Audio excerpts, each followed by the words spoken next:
Chers amis, j'aimerais vous faire part d'une halakha qui n'est pas suffisamment connue et qui est pourtant tellement importante. Il est écrit dans les halachot Souka, Siman Tavresh Lamed Tet, Hamenora Basuka. La lumière, il faut l'allumer dans la souka.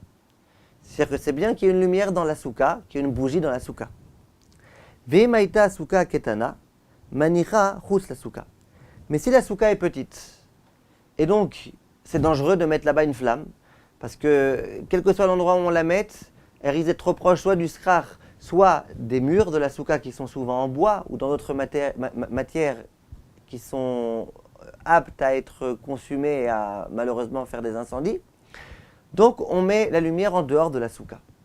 Donc voilà la halakha, c'est une halakha qui est connue. Quand on a une petite souka, on ne peut pas se permettre de mettre la lumière à l'intérieur. Quand on a une grande souka spacieuse, et donc on a où mettre le nerf, la bougie, pour qu'il n'y ait pas de risque, on met à l'intérieur de la souka. De ce fait, il y a énormément de personnes qui, par exemple, le vendredi soir, ou par exemple le soir de Yom Tov, n'allument pas la bougie dans la souka. Alors, il y a plein de gens, par exemple, qui allument les bougies à la maison. Ils ont la souka qui est tout en bas, et puis ils descendent dans la souka ensuite. Et il s'avère qu'ils mangent dans une souka alors qu'il n'y a pas de lumière. Ça veut dire qu'il y a la lumière électrique, mais il n'y a pas de bougie. Les bougies de Shabbat, elles ne sont pas dans la souka. Quel problème? Le problème, c'est que dans les halachot Shabbat, Siman Resh Ayin Gimel, il y a une halakha explicite, je vous lis dans les mots. Yesh omrim she'en mekatshim ela leor haner. Il y en a qui disent qu'on est obligé de faire le kiddush là où il y a les nérotes qui se trouvent. Veyesh omrim, il y en a qui disent she'en kiddush talui baner. Que non, le kiddush, il n'est pas lié intimement avec la bougie. Même si la bougie, elle est quelque part, tu peux faire le kiddush ailleurs. On a imaginé qu'il ait allumé les bougies à la maison et que lui, à la maison, il y a des mouches et compagnie, il préfère être dans son balcon.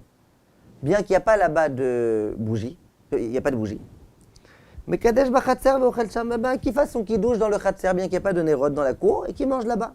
Afal pi she'eno roeh haner, she'nerot leoneg nitztavu ve'lo letzar. Parce que les lumières, elles sont là pour notre bien, pas pour nous faire souffrir. Si à la maison, avec les lumières, je souffre, alors tu peux sortir dehors. Ve'achim istabra, et voilà comment c'est logique. Et tous les poskim disent, regardez le Mishnah Brura, regardez les autres décisionnaires, ils écrivent que c'est pas tellement évident. Si vraiment c'est difficile pour toi de manger à la maison là où il y a les nérotes, alors allez, on peut t'autoriser d'être dans le balcon. Mais si tu ne souffres pas vraiment, il faut manger là où il y a des nérotes, là où il y a les bougies de Shabbat. Et là on a un problème. Là on allume les bougies en haut, alors qu'on mange dans la souka. Alors quel rapport? Il y a un problème, il y a un véritable problème. C'est pour ça qu'il y a plein de fois des gens par exemple qui allument les nérotes dans le salon et qui ensuite vont manger sur le balcon. Mais moi je dis, il y a un problème.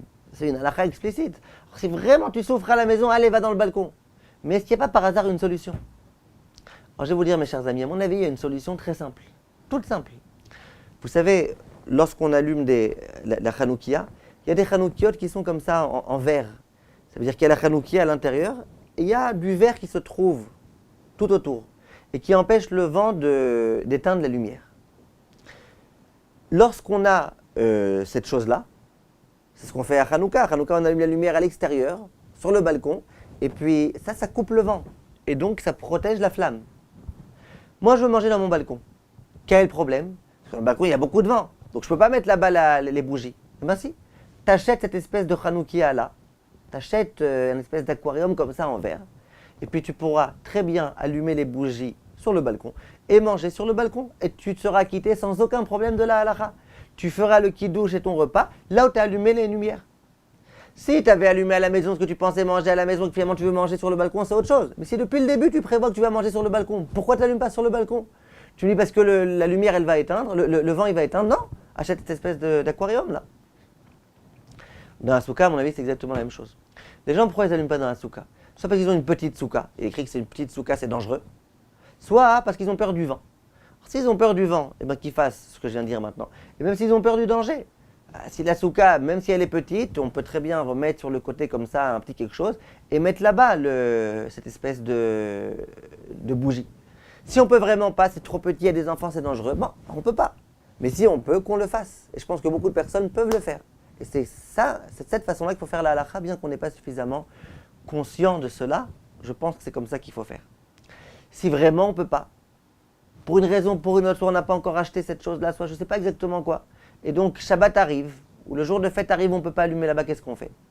Là, les décisionnaires écrivent, le Rav Elyashiv par exemple, alors mais là au moins, imaginez par exemple que mon balcon soit attenant à mon salon, alors allume dans le salon, près de la fenêtre, comme ça, cette lumière-là, elle pourra un petit peu arriver sur la soukha.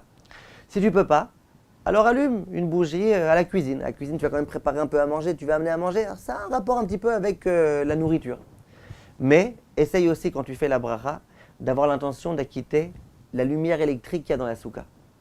Tu fais la bracha, tu éteins la lumière électrique de la soukha, tu allumes tes nérotes, enfin, ça dépend après si c'est Sfarad ou Ashkenaz, disons que tu es Sfarad et que tu fais la bracha d'abord, tu fais la bracha, tu allumes les nérotes et tu allumes la lumière de la soukha.